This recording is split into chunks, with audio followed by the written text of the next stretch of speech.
Hello everyone दोस्तों, मैं अरुण शर्मा शास्त्री। दोस्तों, आज हम इस वीडियो में बात करने वाले हैं संजय कुमार मिश्रा ईडी डायरेक्टर के बारे में। जो लास्ट हमने वीडियो बनाई थी उसको सेकंड पार्ट आपको देखा होगा। जो चर्चाओं में चल रहा है, संजय कुमार मिश्रा मोदी जी के या मोदी सरकार के इतने चहेते क्यों बने हुए हैं, ये समझ में बात पहले भी नहीं आई थी कि उनको इतनी बार उनका कार्यकाल बढ़ा दिया गया, जिसको सुप्रीम कोर्ट ने अवैध घोषित कर दिया। तो दोस्तों, इस वीडियो में बने रहें, मैं इसको आपको सारी जानकारी देने वाला हूँ। वीडियो को शुरू करते हैं। संजय कुमार मिश्रा की बात कर लेते हैं, जो ईडी डायरेक्टर बने हुए हैं, और इनको 31 जुलाई तक गवर्नमेंट की जो माननीय अदालत है, उन्होंने ये कह दिया था कि 31 जुलाई तक अपना बोरिया बिस्तर बांध लो और आपका काम कार्यकाल यहीं तक समाप्त होता है। पर अभी कल परसों से दोबारा से मोदी गवर्नमेंट ने फिर फेवर किया है संजय कुमार मिश्रा का, और सुप्रीम कोर्ट में अर्जी लगाई है कि हमारे को संजय कुमार मिश्रा को अभी एक्सटेंशन बढ़ाना चाहिए, हमें नवंबर तक का टाइम चाहिए, क्योंकि बहुत सारे काम संजय कुमार मिश्रा ही देख सकते हैं। तो उनको ये लगता है कि पूरे भारत देश के अंदर एक ईडी डायरेक्टर के जो लायक पद के जो लायक हैं वो संजय कुमार मिश्रा ही है।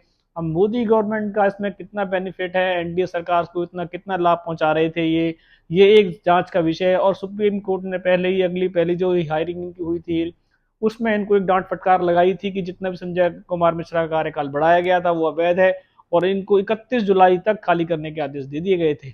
पर अब दोबारा से एनडीए गवर्नमेंट मोदी सरकार ने दोबारा से एक अर्जी लगाई है और रिक्वेस्ट की है कि संजय कुमार मिश्रा को दोबारा से बनाया पद पे रहने देना चाहिए।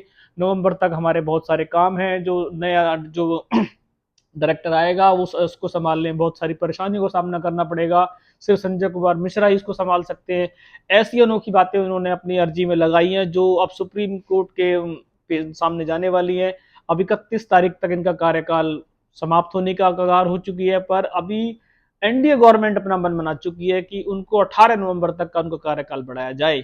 तो अब ये देखने का और सोचने का विषय है कि क्या सुप्रीम कोर्ट इनकी बात को तजव्वुद देता है, क्योंकि जितने भी इन्होंने रिएक्टेशन बढ़ाए थे, जितने भी इन्होंने कार्यकाल अवधि बढ़ाई थी, वो सारी की सारी अवैध थी। पर उसके बावजूद भी अभी मोदी सरकार एनडीए गवर्नमेंट दोबारा से सुप्रीम कोर्ट से एक फटकार खाने के लिए तैयार हो जाए, क्योंकि सुप्रीम कोर्ट की जहां तक सुनने में बात सूत्र बताते हैं किसी भी तरीके से इनका कार्यकाल नहीं बढ़ सकता।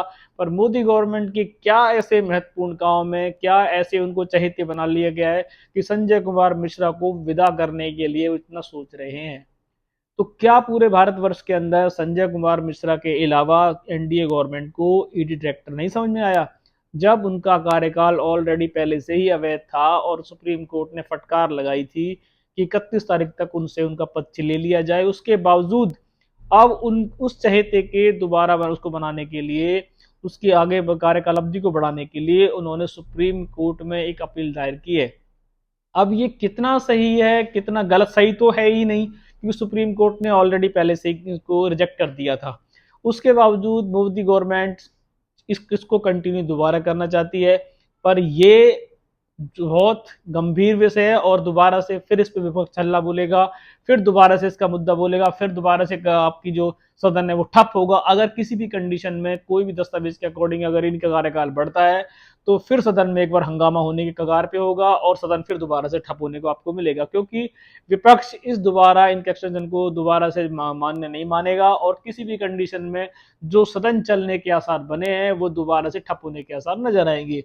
पर अब ये ना तो आपके हाथ में ना किसी के हाथ में, सिर्फ इस माननीय अदालत के हाथ में कि संजय कुमार मिश्रा जो बीजेपी एनडी गवर्नमेंट के चहेते बने हुए हैं, क्या इनको चहेतापन इनका जारी रहेगा, क्या इनकी सुनवाई हो पाएगी, क्या ये नवंबर तक इनको कार्यकाल बढ़ा दिया जाएगा, इस पे क्वेश्चन मार्क अभी लगा हुआ है। और जहां तक उम्मीद है 31 तारीख तक इनके इनपुट्स आ जाएंगे कि इनकी सुप्रीम कोर्ट में जो अर्जी लगी है वो रिजेक्ट होती है, या संजय मिश्रा 31 को अपना बोरिया बिस्तर गुल कर लेते हैं। ये अब 31 तक ये सारा इनपुट्स बाहर आने वाला है। पर बीजेपी की भरपूर कोशिश ये रहेगी कि संजय कुमार मिश्रा को 18 नवंबर तक का कार्यकाल बढ़ा दिया जाए। इसके लिए वो अपने जोड़ तोड़ जो भी उनसे बन सकेगा वो करेगी, और उन्होंने फिलहाल अपने कार्यों की कुछ लिस्ट बना के दे दी है सुप्रीम कोर्ट को कि इस प्रकार के हमारे कार्य हैं जिसके अंदर बहुत सारी दिक्कत आ रही हैं, और संजय कुमार मिश्रा के होते ये सारे कार्य संपन्न हो पाएंगे। अगर संजय कुमार मिश्रा नहीं रह पाएंगे तो ये कार्य नहीं हो पाएंगे। वो इस तरह की कुछ लीपापोती करते नजर आ रहे हैं, पर यह लीपापोती उनकी कितनी कारगर होगी, क्या सुप्रीम कोर्ट इनकी लिपापोती को तजव्वुद देंगे, क्या इनकी लिपापोती काम आएगी, या इनकी लिपापोती इनके साथ रह जाएगी, क्योंकि अब ये सुप्रीम कोर्ट का मैटर है, और सुप्रीम कोर्ट इनकी लिपापोती को या तो 31 तारीख को रिजेक्ट कर देंगे और नया अधिकारी को वहां पे ज्वाइन करा देंगे। पर मोदी गवर्नमेंट, एनडीए गवर्नमेंट इसको भरपूर कोशिश पे लगी पड़ी है, किसी तरीके से चहेते ईडी डायरेक्टर संजय कुमार मिश्रा को कार्यकाल बढ़ाया जाए और नवंबर तक का 4 महीने, 4.5 महीने का जो एक्सटेंशन है वो बढ़ दिया जाए, जिससे इनके जितने पुराने अधूरे काम रह गए हैं वो काम संजय कुमार मिश्रा जी बड़े तरीके से करते आ रहे हैं, तो बड़े तरीके से कर दें। दोस्तों अब इस पे नया इनपुट जो आएगा वो 31 जुलाई तक आने वाला है, क्योंकि 31 जुलाई तक मिश्रा जी घर जाने वाले थे। अब घर जा पाएंगे या दोबारा से इस पद पे बैठे रहेंगे, ये 31 जुलाई के बाद इनपुट्स आएंगे। हमें इस डिबेट के बारे में, इस इनपुट्स के बारे में कुछ भी नई जानकारी मिलती है कि बीजेपी के चहेते डायरेक्टर संजय कुमार मिश्रा अगर 18 नवंबर तक दोबारा से आसीन रहते हैं तो हम आपको बताएंगे, या रिजेक्ट होते हैं तब भी आपको बताएंगे। तो इस डिबेट पे बने रहें, मिलेंगे इस टॉपिक के साथ नई वीडियो में। तब तक अपना ध्यान रखें। नमस्कार दोस्तों।